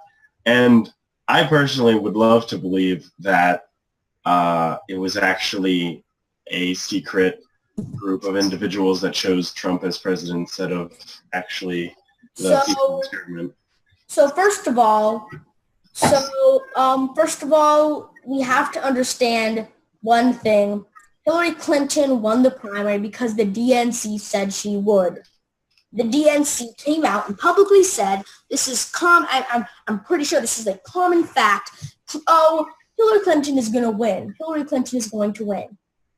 We don't care what the vote is. Hillary Clinton is going to win. Unless it's a humongous, monstrous majority that will get so much bad PR that will have to select Bernie Sanders, Hillary Clinton is going to win. That's what they said. They said Hillary Clinton is going to win. End of discussion. That's what the DNC said. Because now, while in a lot of states, the delegates have to vote for who the people vote for, in a lot of states they don't have to. They can vote for whoever the heck they want. So the DNC came together and said, yeah, Hillary Clinton is going to win. So Hillary Clinton was going to win. Hillary Clinton was chosen unless it was an overwhelming majority. And there are things coming out that said that in places where Bernie Sanders polled much higher than Hillary Clinton, they made it harder to vote.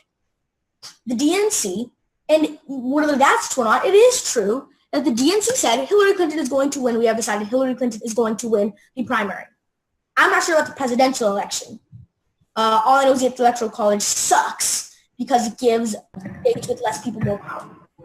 Well, remember how I said earlier that I don't believe we actually live in a true democracy? I mean, we don't. I don't think that the people actually had much of a choice to begin with. She was destined to win at least the primary. And that was that, essentially. If you look at it, do you really think the people in charge of an oligarchical society are actually going to allow a socialist to rise to any kind of power? Do you think, I mean, obviously, I don't actually think that the presidents, once they get to be the president, once they get to the Oval Office, I don't think that they actually have that much power anyways. They're just a figurehead. They're a face, exactly. And I believe that, like, even though Bernie himself might not have been able to do anything, once he was there, that would have been dangerous, idealistically, because the people would suddenly see socialism as something else, something that is different than what they were told it was. And socialism isn't that bad. People see socialism. No, socialism is great. Socialism is great. I mean, it may not be good for everything, but neither is capitalism. Both of them have their pros and cons. So nothing is great at everything. And in the future, we're going to need socialism. We're going to need that structured society due to the fact that if technology increases its progression, we're going to have no human people in jobs other than CEOs eventually in this utopian society that may happen. And whoa. We're going to have our AI discussion, and it's going to be soon. But I gotta say. Okay. I think Bernie would have won the primary. I can go on for longer than we have AI. But I think Bernie would have won if he had only taken his snake transformation pills, his lizard transformation pills. Right. He didn't take them, and he didn't turn into a lizard, and then the lizard government was like, we ain't having no non-lizards here. Mm-hmm. Poor Bernie.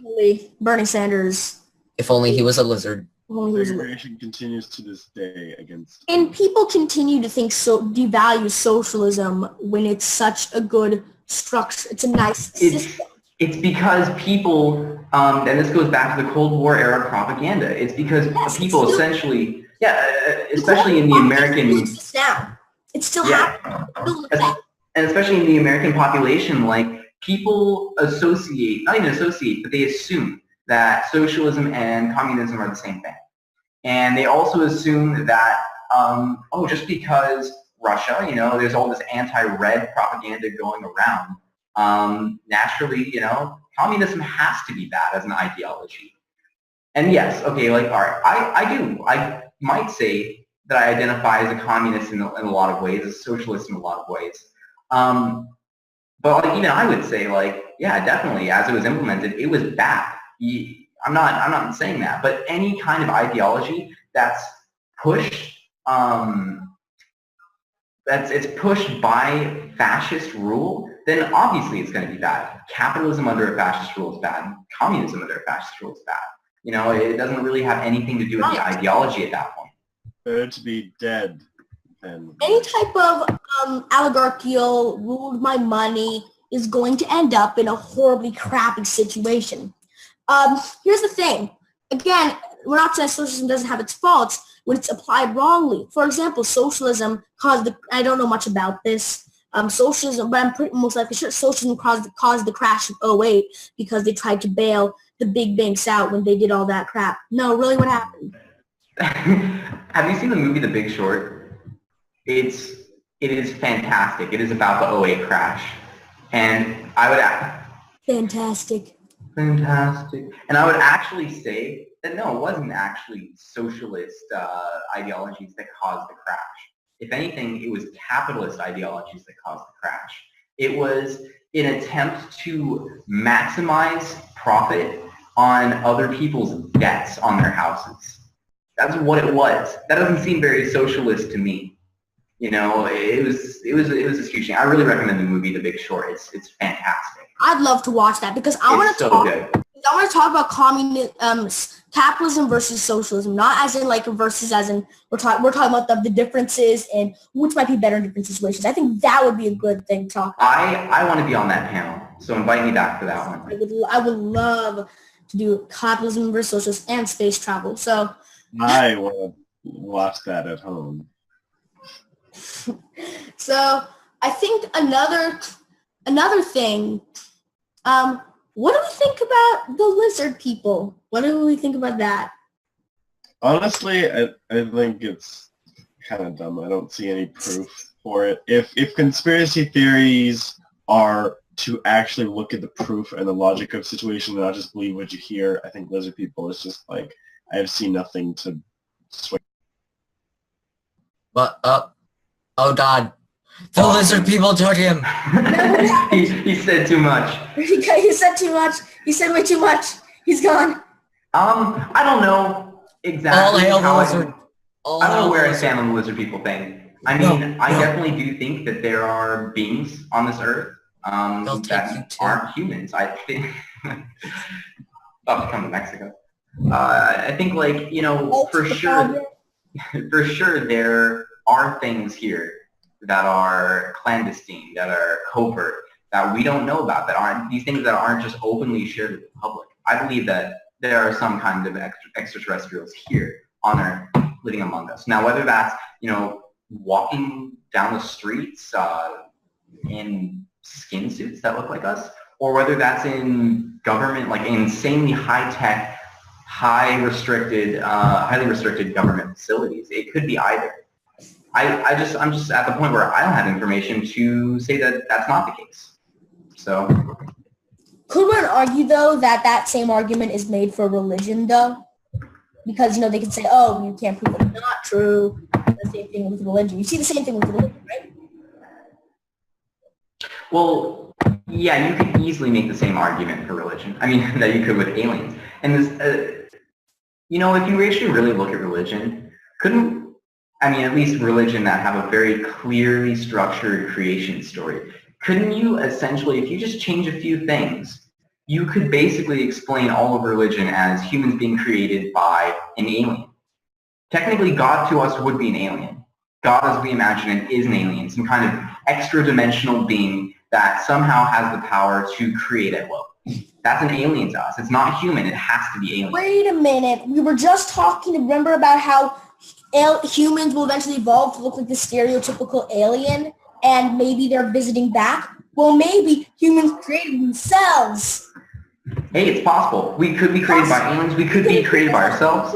We made our genes and created ourselves. Oh my God, this is... But I think when I talk about aliens, I'm not even necessarily talking about, okay, sure, there are third-dimensional aliens. There surely have to be other biological beings that exist in our realm. But I'm talking about extra-dimensional, perhaps energetic entities that are capable of transcending these dimensions, that are capable of interfering.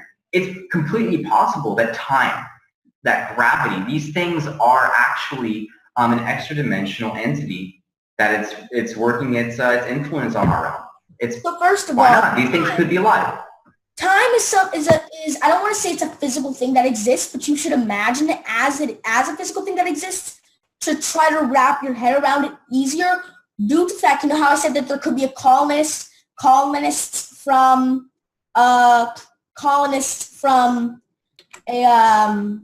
like 1,000 years in the future that are living somewhere right now due to the faster than light travel and how the mechanics work.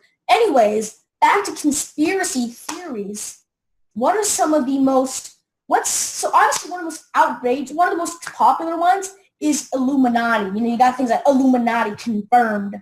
But really, what is the Illuminati? So first of all, the Illuminati actually existed. We have to just say that. It did exist, right?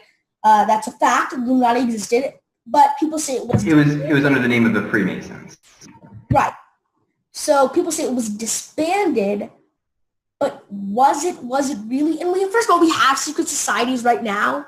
We have secret societies going on. There are lots of secret societies. We don't know what they do because secret.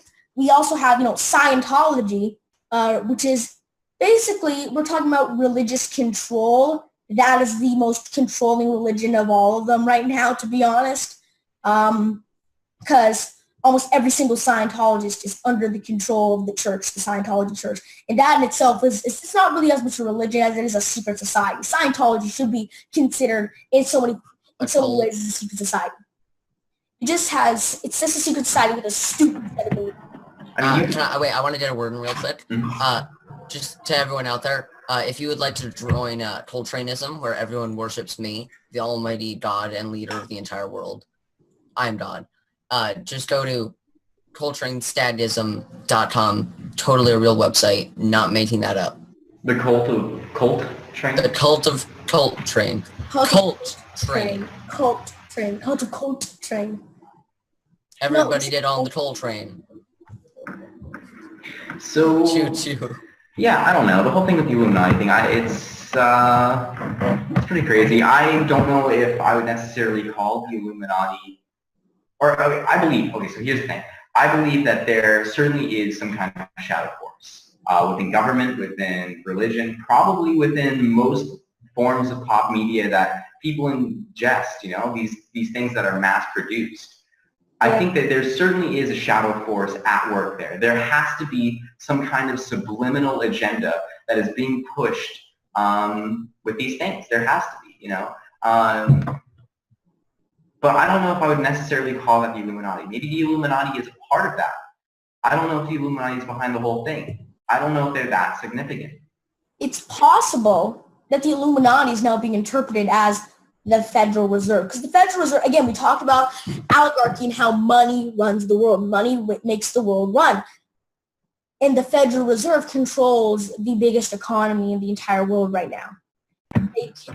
But if we're talking about some other kind of alien force, some shadow force that is controlling human society, after which level does money stop holding does money stop holding any relevance? You see what I'm saying? Like, if there's something that's so much larger than what we can interpret, then doesn't that mean that money would be meaningless to it? Money is something that we created as humans. There's no way this large entity, this large group that's controlling things would actually be interested in money. There has to be some other kind of motivation. Yes, money is an easy way to motivate and to manipulate humans. That is known. But I don't know what exactly motivates forces at play. Because what would motivate them? Because first of all, this is not a conspiracy theory. The Federal Reserve is a private company that controls America's money and its wealth. Because it controls its money and it distributes to banks. This is a fact. It's been around for so long. This is a fact. It's you can't dispute it because it's a thing. But the thing is that if you look at the people that are probably at the head of all this, why would they want more money? They don't need any more power. They don't need any more power. What is the motive behind this? Like we're just saying, what do they want from us? To take over the world, obviously. They don't want money. They want debt. I mean, that's just what it seems like, you know. It's easy to keep people oppressed. It is power. And maybe it's not that they don't need more money. They need us to have less money. That's the point. It's a way to pretty much hide. It's like the classic, like, hiding in the open, you know. They're hiding the system of oppression within the economic system. That they're saying, oh, humans need this economic system in the modern age to survive. And people don't realize that, you know, ingrained in this system, it's a system of oppression. Because money, it doesn't matter, because again, money is power, because you can see around the entire world, one of the biggest beliefs held, the Cold War, it's all a battle of economics, because economics is what really comes down to how government is run, how everything is run, which is why you don't see people preaching about, oh yeah, constitutional republic, yeah, America, constitutional republic. No, what do you associate with America? Capitalism. You associate with capitalism, abundance of capitalism, the ability, you know, growing up your business, hardworking, that's, you know, associated with America. It's all about money. Money is the biggest thing.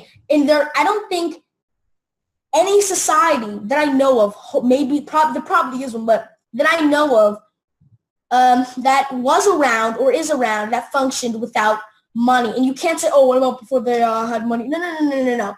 Trade is money. Money is just something we use now to value things.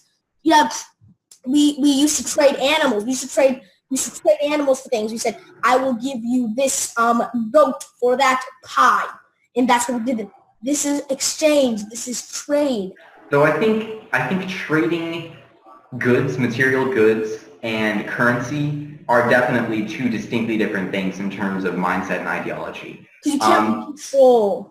Oh, for sure. Well, just talking about what you were talking about, the Federal Reserve, right? You can't. Okay, here, let me just put it this way. It doesn't make any sense, because when you're at least trading material goods and you're trading, you're in a barter society, basically you need these things. These things actually have value. Whereas at this point, we're trading money that isn't even based on a gold standard anymore. There's literally no fucking reason that this money should have any value whatsoever. It's only valuable because humans say it is. It's only valuable because people say it is, because this was, and here's another huge conspiracy theory. And if you watch Death of the American Dream, a freaking amazing thing to watch, it's 40 minutes long, one of the best things I've ever watched, and it's educated me so great in 40 minutes. It's amazing, and it will blow your mind. So once again, put on your mind cap, and oh no, Cotrain's camera is dying again. Why does your camera always die? Anyways, so it's doing all different colors instead of It's been doing it the whole time. Oh, well, I just noticed it now. Although it's doing it a little bit more now. Yeah.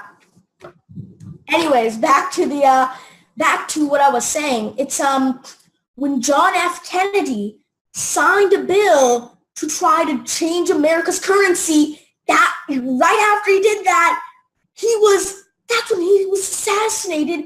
And the next president, Lyndon B. Johnson, I think that was the next president, he freaking repealed it. And it was like, what?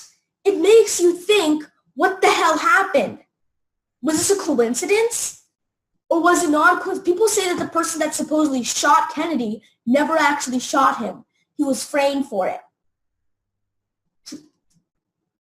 And, it was just, it's freaking, who knows? They want to keep America economically enslaved. The Federal Reserve wants to keep America economically enslaved so they can control the United States of America.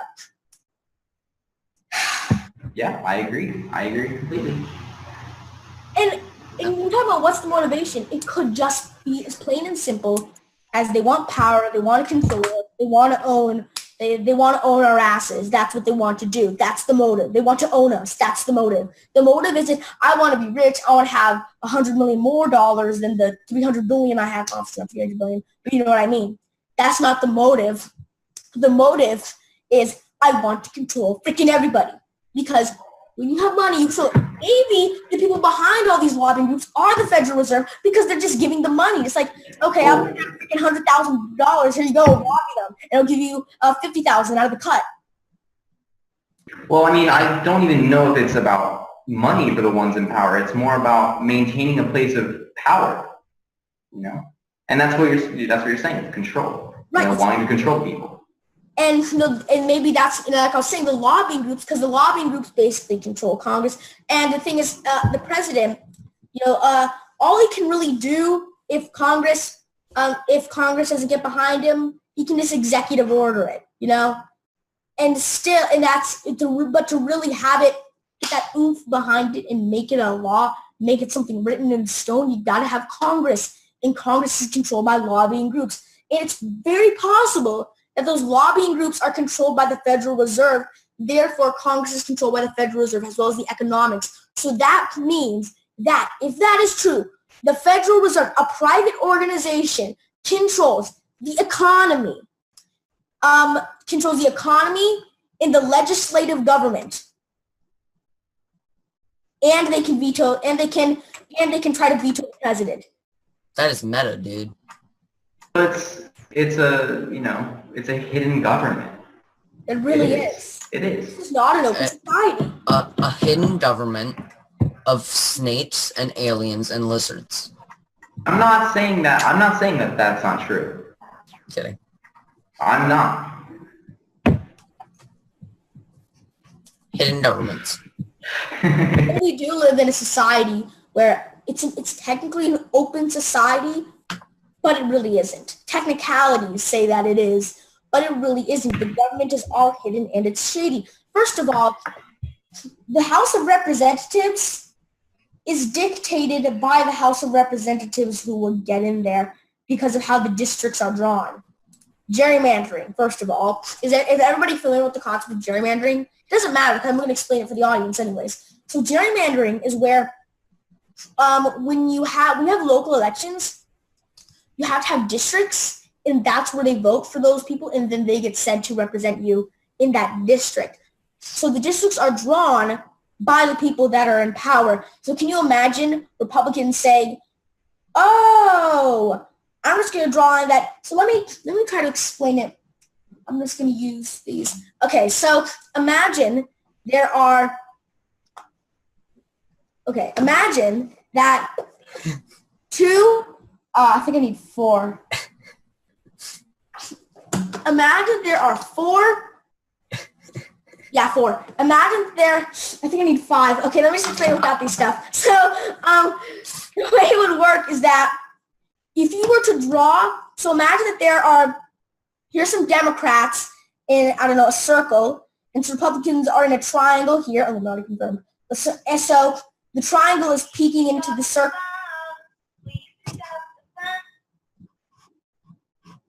Okay.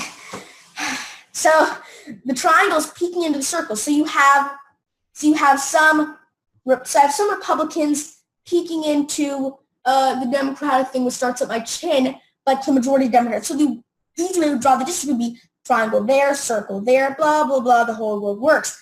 But imagine if you could draw it, so you could draw it in a way where you draw another circle over that triangle and circle to create a larger circle, but in the angle that you place it it has slightly more Democrats or slightly more Republicans, therefore giving the party a distinct advantage. So Democrats and Republicans, they draw grotesquely weird districts so they can have those votes. It's just so messed up. I mean, it's just corrupt distribution. That's all it is. And it's completely legal, and it's gerrymandering. But that also brings up another point. You said it's completely legal. Law does not mean morality. Exactly. I believe my morals to actually be purer than law. Absolutely. But the thing is that since it's not illegal, we can't punish these horrible people for doing this. And they're not even horrible because the thing is, you have to play the game, right? You got to play the game. No. Yeah. I'm not going to play the game. Bernie didn't, and look what happened. How you got to play the game? Bernie didn't play the game. He lost the game. I think you lost the game by trying to play the game, was the point. He lost the game either way. Either way, the people that are at the top of these places, they know how to play the game. The Clintons, they knew how to play the game. Which makes me think, why did Donald Trump win? Because not really many politicians want to, right? Because Donald Trump there's a background noise, but Donald Trump isn't really following what anybody says. Whether or not you agree with him, he isn't really listening to anybody. He isn't really listening. Oh, he's listening to Russia. But the thing is that in America, he's not being lobbied because he's too rich. He's too rich to this. He funds himself. He does all this crap, and boom, boom, boom, and he's in. But the thing is, Hillary Clinton, it's been proven to work on her because she actually, for something, I'm not going to go into the whole story because we don't have much time at all. But the thing is that Hillary Clinton, she opposed something while she was the first lady, and with Bill Clinton's, she gave guidance to Bill Clinton and told him, veto this law because it's bad and it's morally wrong, and he did, and yay, everyone loves her, and she took credit for that in her book. But when she was a senator, she got lobbied and she voted for the exact same thing that she voted against. The process has been proven to work on her. She played the game.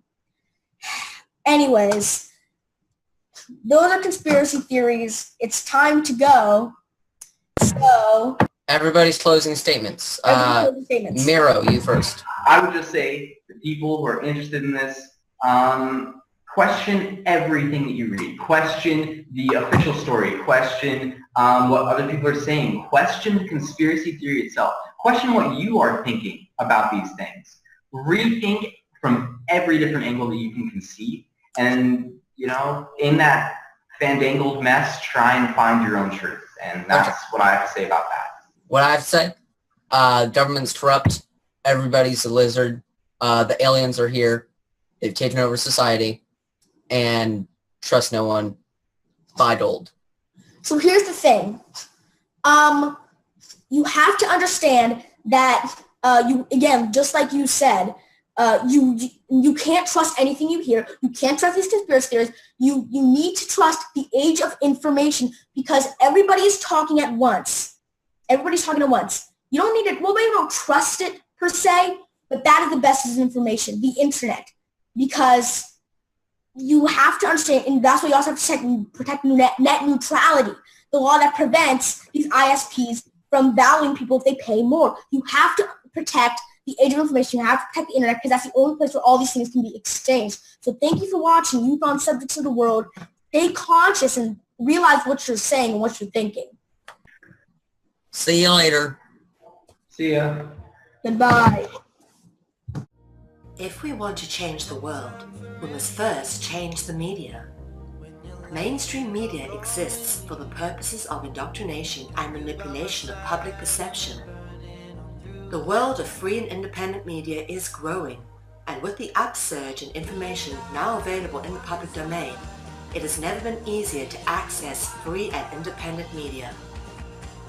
The exploration of this information resulted in an experimental project which would provide a fully supported space for researchers, whistleblowers, and seekers of all kinds to express themselves and educate the world.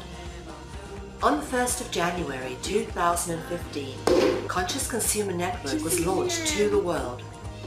Nobody thought we would make it this far, but CCN is the longest running free and independent media network of its kind.